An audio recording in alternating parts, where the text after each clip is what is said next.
ফিরে এলাম আমরা বিরতির পর, আর এখন কিন্তু আমরা রয়েছি কাঞ্চন উৎসবে। আপনারা জানেন, এবং সেই কাঞ্চন উৎসবে আমাদের কলকাতা টিভির স্টল রয়েছে, সেখানেই কুইজ কন্টেস্ট শুরু হবে। অভিক, তাহলে আমরা তো একটা গান, একটা সুন্দর গান দিয়ে কিন্তু আমাদের আজকের এই প্রোগ্রাম যে অনুষ্ঠান সেটা কিন্তু শুরুই করলাম। তাহলে এবার প্রশ্নে আসা যাক। একদম সরাসরি আমি প্রশ্নে চলে আসবো। বিধায়ক খোকন দাসের উদ্যোগে সুন্দর একটা কাঞ্চন উৎসবের আয়োজন করা হয়েছে, আর এই মুহূর্তে আমরা কাঞ্চন উৎসবে রয়েছি সরাসরি। এবার সবার জন্য এই প্রশ্নটা, তবে মহিলারা আশা করছি এই প্রশ্নের উত্তরটা খুব চটপট দিয়ে দিতে পারবেন। একটা ছোট্ট ধাঁধা রয়েছে আপনাদের জন্য, যে ধাঁধাটা হলো গাছে থাকলে সবুজ, দোকানে থাকলে কালো, আর বাড়িতে আনলেই লাল। এদিক থেকে প্রশ্ন শেষ হওয়ার আগেই কিন্তু হাত উঠে গিয়েছে। আমি ওদিকে যাবই না, আমি এদিকে যাবো, আগে দেখি। পাইনি। আপনাদের জন্য আরো একবার আমি প্রশ্নটা করব, যে গাছে থাকলে সবুজ, দোকানে থাকলে কালো, আর বাড়িতে আনলে লাল অথবা খয়েরি, এই রংটা আমরা দেখতে পাই। অভিক, একটা প্রশ্ন করব। তুমি আগে তামান্না ভাটিয়ার কথা জিজ্ঞেস করলে মহিলাদের, এটাও মহিলাদের জন্য প্রশ্ন। এটা কি হচ্ছে? বাকি পুরুষদের দায়িত্বটা আমি তোমার না, এটা কিন্তু বৈষম্য হচ্ছে, আমি খেলবো না। কিন্তু বিষয়টা হচ্ছে যে আর এদিকে কেন কোনো হাত নেই? প্রশ্ন সোজা, উত্তর সোজা, উঠেছে, হাত উঠেছে। আচ্ছা, ওইদিকে একজনকে দেখতে পাচ্ছি, সরাসরি চলে যাই। একটু সামনে চলে এসো প্লিজ, একটু সামনে। কি নাম, কোথা থেকে এসেছো? আমার নাম শুভদীপ রয়, আমি খন্ডগঞ্জ থেকে এসেছি। উত্তরটা কি? যেটা গাছে থাকলে সবুজ, দোকানে থাকলে কালো, আর বাড়িতে থাকলে লাল। চা চা চা পাতা। তুমি কি উত্তর দিচ্ছ না প্রশ্ন করছো? না, আমি এইটা ভালো চেষ্টা করছি, উত্তরই বলার চেষ্টা করছি। কি মনে হচ্ছে স্বর্ণালী ঠিক উত্তর দিয়েছে? না, আমার একটা প্রশ্ন আছে। চা বানিয়েছো বাড়িতে? বানিয়ে কাকে খাওয়ানো হয়? বাবা, মা। মিথ্যা, বাবা মা এখানে আছে? বন্ধু বান্ধবদের খাইয়েছো? না। বান্ধবীদের? না। বান্ধবীদেরও খাওয়ানো হয়নি? তাহলে আমি বিশ্বাস করবো না। অভিক, উত্তরটা কি ঠিক আছে? একদম, উত্তরটা একদম সঠিক দিয়েছে। কি নাম বললে আরেকবার বল? শুভদীপ রয়। একটু সামনে চলে এসো প্লিজ। আমাদের একদম যে স্টলে রয়েছে, স্টলের সামনে শুভদীপ রয়েছে, একদম সঠিক উত্তর দিয়েছে। আইনুল হক মহাশয় এই মুহূর্তে আমাদের সঙ্গে রয়েছেন। তিনি একটি সুন্দর অ্যাশিওরের তরফ থেকে যে গিফট হ্যাম্পার রয়েছে, সেই অ্যাশিওরের তরফ থেকে গিফট হ্যাম্পার, সুন্দর একটা কাপ, যেটা চা খাওয়াতে পারবে, নিজেও চা খাবে, যার কারণে এই বান্ধবীদেরও খাওয়াতে পারো এরপর, নাকি অভিক? অ্যাশিওরের তরফ থেকে এই সুন্দর গিফট হ্যাম্পারটা তোমার জন্য। আমরা তাহলে এরপর পরের প্রশ্নে যাই নাকি? আচ্ছা, একজন কবিতা বলবে, অনেকক্ষণ ধরে শুনছিলাম, একটা কবিতা শুনবো নাকি? আর বিশেষ করে বাচ্চাদের থেকে আমি একটু চাইছি যে বাচ্চারা একটু যদি সামনে আসুক। দিদি এই মুহূর্তে রয়েছে, অনেকক্ষণ ধরে অপেক্ষা করছেন কবিতা শোনানোর জন্য। দিদি, আপনার নাম? বৈষম্য কিন্তু ক্রমশই প্রকট হচ্ছে অভিক। আমি আর আমার ছেলে যৌথভাবে সামনে একদম বসন্ত পঞ্চমী, তারপরেই দোল, দুজনে একটা কবিতা আগে বলি, তারপরে একটু দেশাত্মকতা বলবো। আয় কে যাবি দোল খেলতে ভুবন ডাঙ্গা, রঙে রঙে রঙিন মাটি আকাশে রাঙা, দোল মানে তো দোয়েল পাখির দোল দোলনি, হোলি মানে হলুদ পাখির ঘুম বলনি, রঙে রঙে রঙিন হলো সূর্য ও চাঁদ, বসন্তকে মনে রাখে দুঃখ বিষাদ, ফাগুন চাঁদে আগুন লাগে চাচর পোড়া, মেঘের হাতে নৌকা কাগজ কাঠের ঘোড়া। এরপর আমরা দেশ মাকে স্মরণ করে রবীন্দ্রনাথের কবিতায় যাচ্ছি। হেমর চিত্ত পুণ্য তীর্থে জাগরে ধীরে, এই ভারতের মহামানবের সাগর তীরে, হেথায় দাঁড়ায় দুবাহু বাড়ায় নমি নর দেবতারে, উদার ছন্দে পরমানন্দে বন্দন করি তারে, ধ্যান গম্ভীর এই যে ভূধরে নদী জপমালা ধৃত প্রান্তরে, হেথায় নিত্য হের পবিত্র ধরিত্রীরে, এই ভারতের মহামানবের সাগর তীরে। অসাধারণ, মা ছেলের জুটি দুর্দান্ত দুর্দান্ত। আমরা কবিতা শুনলাম, দুটো কবিতা শুনলাম আমরা। আর আমরা এই মুহূর্তে কাঞ্চন উৎসবে রয়েছি। কাঞ্চন উৎসব, যার মিডিয়া পার্টনার কলকাতা টিভি, আর কলকাতা টিভির স্টলে এই মুহূর্তে সরাসরি কুইজ কম্পিটিশন চলছে। প্রচুর দর্শকদের ভিড় উপচে পড়েছে কলকাতা টিভি স্টলে, এবং আর কিছুক্ষণের মধ্যেই কিন্তু এখানে অ্যাশকিংও আসবে, তাই না অভিক? এবং সে কারণেই একটা আলাদা ভিড় তো রয়েছে। কিন্তু আমাদের কলকাতা টিভি, অর্থাৎ এই যে কাঞ্চন উৎসব, সেই কাঞ্চন উৎসবের মিডিয়া পার্টনার কিন্তু কলকাতা টিভি, এবং সেখানেই কুইজ কন্টেস্ট হচ্ছে এবং এখানে কিছু সহজ কিছু কঠিন প্রশ্নের উত্তর দিয়ে যারা এখানে রয়েছেন তারা কিন্তু অ্যাশিওরের পক্ষ থেকে একটি গিফট হ্যাম্পার পেয়ে যাচ্ছে। তাহলে অভি কি তুমি তো প্রথম প্রশ্নটা করলে মহিলাদের জন্য, আমি সেই বৈষম্য রাখবো না। এরপর তুমি পুরুষদের জন্য কি প্রশ্ন না, করবে আমি না ওই সবার রকম জন্য? নয়, আমি ওই রকম ভাবে কোনো বৈষম্য রাখতে চাই না। একটা প্রশ্ন করবো অবশ্যই, এবং সেই প্রশ্নটা সকলের জন্য। অবশ্যই অভিকের মতো কোনো ধাঁধা নয়, বা অভিক একটু সহজ করেছে বলে আমার মনে হচ্ছে প্রশ্নের ক্ষেত্রে। আমি একটু কঠিন প্রশ্ন করতে চাই। আচ্ছা, আপনারা জানেন নিশ্চয়ই, যারা এখানে রয়েছেন আশা করছি জানেন, যে পদ্ম সম্মানে ভূষিত হচ্ছে এই বছর আমাদের এই বাংলার 9 জন পদ্মশ্রী পাচ্ছেন তারা, এবং সেই তালিকায় বাংলার 9 জন রয়েছে।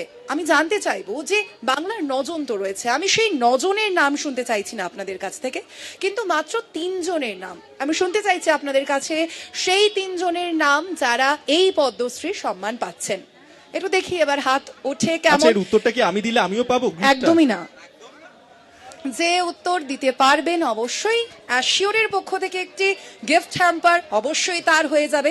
হাত কিন্তু খুব কম উঠেছে অভিক, দেখো তুমি কিন্তু সহজ করেছিলে প্রশ্ন। আমিও হাত তুলছি এদিক থেকে, না। কেউ যদি না পারে লাস্টে না আমি দেবো না, উত্তরটা। সেরকম তো হবে না। হাত তো উঠেছে, হাত উঠেছে, হাত উঠেছে, কিন্তু খুব কম। বাংলা সম্পর্কে ধারণা ওই যে। আরো একটু ভালো থাকা উচিত। হ্যাঁ, ওখানে একটি বাচ্চাও উঠিয়েছে। ও হাত। একটু সামনে এসো, দেখে একটু নেবো, সামনে একটু এসো। সামনে চলে এসো। না, একজনের নাম তো নয়, দুজনেরও নয়, আমি 3 জন বলেছি। আগে দেখি কারা কারা কি পারেন। ঠিক আছে, উনি অনেকক্ষণ ধরে হাত তুলে আছেন, সামনে আসুন একটু।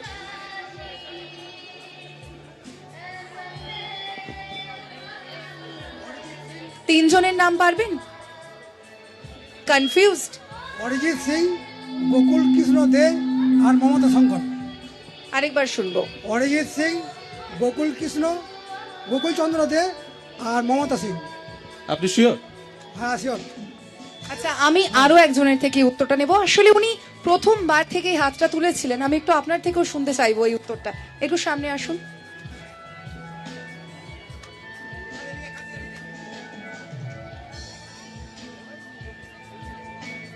বলুন কি কি উত্তরটা, কি কি মনে হচ্ছে? সিং, মমতা শঙ্কর আর কি কি এই রে, আরে গিয়েই তো আটকে গেল। ওই অরিজিৎ সিং, মমতা শঙ্কর। আর একজন অরিজিৎ সিং, মনে পড়ছে না এই সময়। দুটোতে গিয়ে আটকে গিয়েছে, আর একটা কিন্তু হচ্ছে না। স্বর্ণালী, আচ্ছা, ওই বাচ্চাটি এসেছিল বা আচ্ছা, আপনি তুমি একটু সামনে এসো,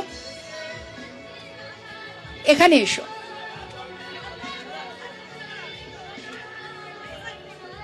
তুমি কার নাম বলতে পারবে? অরিজিৎ সিং, মমতা শঙ্কর আর গোকুল কৃষ্ণ। আচ্ছা, আমি আরো একবার আপনার কাছে আসছি, শুনবো আপনার থেকে নামগুলো। অরিজিৎ সিং, মমতা শঙ্কর, গোকুল কৃষ্ণ দে। মিস্টেক হচ্ছে, মিস্টেক হচ্ছে। গুগল হয়েছে? গুগল হলো নাকি এর মাঝে? হলো না তো? শিওর? আচ্ছা, ওখানে আরো একজন হাত তুলেছেন। না, আপনি তো এটা মনে হচ্ছে গান গেয়ে গুগলের শুরু করে হেল্পে দিলেন। কিন্তু এবার একের একে এবার হাত একটু উঠতে একটু শুরু হাত করছে, উঠবে তাই মনে না? হচ্ছে নাকি? তাহলে কি বলছো? তাহলে কি যে দুটো নাম অ্যাটলিস্ট ঠিক বলেছেন তাকে দিয়ে দেওয়া উচিত আমাদের দিয়ে আমরা এই পুরস্কার? কনসিডার করতেই পারি। আচ্ছা, ঠিক আছে নাকি? আর দেখি ওই ভদ্রলোক উনি হাত তুলেছেন, একটু আচ্ছা, ওনার কাছে একটু যাই, দেখি কি নাম আপনার, কোথা থেকে এসেছে? কলকাতা থেকে মাধবচন্দ্র দে। আচ্ছা, যে 3 জনের পদ্ম পুরস্কারের নাম জানতে চাইছি আমরা, কারা তারা? মমতা শঙ্কর, অরিজিৎ সিং, তেজেন্দ্র নারায়ণ। স্বর্ণালী, আমি কিন্তু আরো একটু বলবো একটা বিষয়, যে প্রথম উনি বলেছেন, একদম। উনি একটু মিস্টেক করেছেন। হ্যাঁ। গোকুল চন্দ্র দাস, গোকুল চন্দ্র দাস। তো আমি বলবো অভিক, উনি একদম প্রথমে হাত তুলেছিলেন। অবশ্যই আমরা পরে এক একটা হাত পেয়েছিলাম, পেয়েছি, কিন্তু হ্যাঁ। গুগলের একটু আশঙ্কা বা সম্ভাবনা দুটোই রয়েছে। আমি একটু ওনার কাছেই তাহলে এইটুকু আমরা বলবো। আচ্ছা, আপনার consider নামটা কি শুনবো? নীলমাধব দত্ত। আচ্ছা, তাহলে নীলমাধব বাবু পেয়ে গেলেন এই আমাদের এই অ্যাশিওরের পক্ষ থেকে একটি গিফট হ্যাম্পার। তার হাতে তুলে দিলেন এই গিফট হ্যাম্পারটি আইনুল হক, এই কাঞ্চন মেলার কমিটির বিশিষ্ট সদস্য আইনুল হক। তিনি পেয়ে গেলেন অ্যাশিওরের পক্ষ থেকে একটি গিফট হ্যাম্পার। আচ্ছা অভিক, দুটো প্রশ্ন হলো। অভিক, এরপরেও কি তোমার প্রশ্নটা সহজই থাকবে? খুব সহজ একটা প্রশ্ন থাকে এইরকম সকলের করলে জন্য। হবে না, তুমি সহজ করছো, মহিলাদের জন্য করছো। দেখো যেহেতু তুমি কঠিন কঠিন প্রশ্ন করছো, দিদিমণির দায়িত্ব নিয়েছো, আমি সেই কারণে খুব সহজ সহজ প্রশ্ন নিয়ে এসেছি না তাহলে সকলের কিন্তু জন্য। আমাকে এর পরের বার থেকে বা এর পরের দিন থেকেও হয়তো ভয় পাবে ওরা। একেবারেই। আচ্ছা আমরা আবারও প্রশ্নে যাব, তার আগে আবার যদি একদম। কারো কোনো ছোট একটা পারফরমেন্স কিছু দেখতে নিশ্চয়ই, পারি, নিশ্চয়ই, কেউ কি নিশ্চয়ই। আছে কবিতা বা কেউ একটু যদি কবিতা, নাচ- গান এই তো, কিন্তু সামনে হয়েছে, একজন একটু পুচকেকে নাচ পেয়ে হলে গেছি। একটু সামনে চলে এসো। কি নাম তোমার? স্বাগতা দাস। এই তো এই বাসতলাটা আছে স্টেজের। হ্যাঁ হ্যাঁ, এই তো বাসতল, এই তো এখান থেকে এইটুকু, তোই তো? হ্যাঁ আমি চিনি চিনি এখানে। আরে কি কবিতা শোনাবে? ও মা, গরিব ঘরে জন্ম মাগো, গরিব ঘরে জন্ম, তোমায় পেয়ে মাগো আমার এই জীবনটা ধন্য।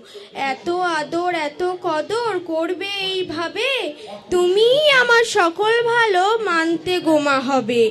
ছেলের মুখে বিলিয়ে দাও নিজের খাবার রোজ, তুমি স্বার্থ ছাড়া ভালোবাসা তুমিই কেবল বাসো। বড় হয়ে বলবো আমি ও মা একটু হাসো, তোমার হাসি দেখার পরে মরণ যেন হয়, সেই দিন আমার হবে বিশ্বভুবন জয়। নমস্কার। অসাধারণ একটা কবিতা আমরা শুনলাম স্বর্ণালী। একদম। আমাদের আচ্ছা। কিন্তু গান, কবিতা, এরপরে নাচ বাকি আছে। এরপরে যদি কেউ নাচ করতে পারে তাহলে কিন্তু পুরো জমে এই আমাদের কুইজ কন্টেস্টের এই আসর কিন্তু জমে ক্ষীর হয়ে যাবে। একেবারেই তাই, আমরা নাচ দেখতে চাইবো, তবে এখন আর সময় হচ্ছে একটা ছোট্ট বিরতি নেওয়ার। বিরতির পর আবারও ফিরছি কাঞ্চন উৎসবে, কলকাতা টিভি যার মিডিয়া পার্টনার, সরাসরি সেই সম্প্রচার নিয়ে। সঙ্গে থাকুন। সঙ্গে থাকুন।